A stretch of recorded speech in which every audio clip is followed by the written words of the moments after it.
nations of the world decided to come together to found an international organization whose main purpose was to prevent war. The question we must ask ourselves 80 years later, while looking around us, is, have we succeeded?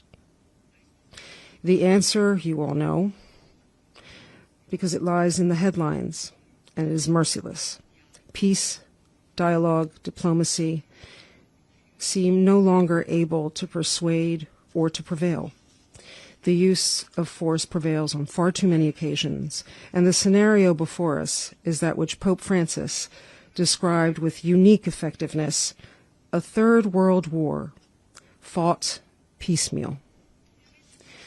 Obviously, among the major conflicts underway is, of course, the large-scale war of aggression by the Russian Federation against Ukraine.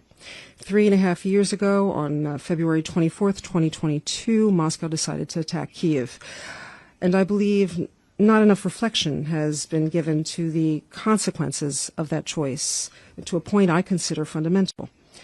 The Russian Federation, a permanent member of the Security Council, deliberately trampled on Article 2 of the UN Charter, violating the integrity and political independence of another sovereign state, with the aim of annexing its territory. And still today, it shows no willingness to seriously accept any invitation to sit at the peace table.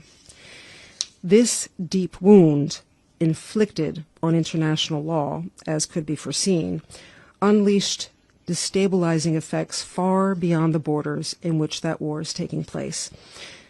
The conflict in Ukraine has rekindled and set off several other crises. Meanwhile, the United Nations has become even more divided. It is no coincidence that Hamas took advantage of the weakening of this architecture to launch on October 7th, 2023, its attack against Israel. The ferocity and brutality of that attack, the hunt for unarmed civilians, prompted Israel to a reaction that was at first legitimate, because every state and every people has the right to defend itself. But the response to aggression must always respect the principle of proportionality. This applies to individuals and all the more so to states. And Israel has exceeded that limit with a large-scale war disproportionately involving the Palestinian civilian population. And it is in crossing this limit that the Jewish state has ended up violating humanitarian norms, causing a massacre among civilians. This choice, which Italy has repeatedly deemed unacceptable, will lead us to vote in favor of some of the sanctions proposed by the European Commission against Israel. But we do not side with those who heap all the blame for what is happening in Gaza on Israel, because it was Hamas that unleashed the war. It is Hamas that could end the suffering of Palestinians by immediately releasing all the hostages. It is Hamas that seems intent on thriving on the suffering of the people it claims to represent. Israel must free itself from the trap of this war. It must do so for the history of the Jewish people, for its democracy, for the innocent, and for the universal values of the free world of which it is part. And to end the war, concrete solutions are needed. Peace is not built only with appeals or with ideological proclamations embraced with enthusiasm by those who in truth do not want peace. Peace is built with patience, with courage, with reasonableness. The children of Gaza, like those Italy is proudly receiving and treating in its hospitals, are asking for answers that can improve their condition. And to that we are committed.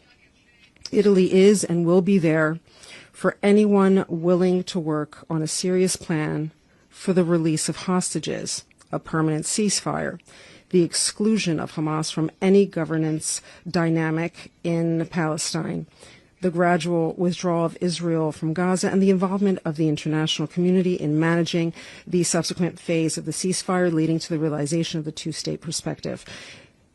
In this regard, we consider very interesting the proposals that the President of the United States has discussed recently with Arab countries, and we are ready to lend a hand.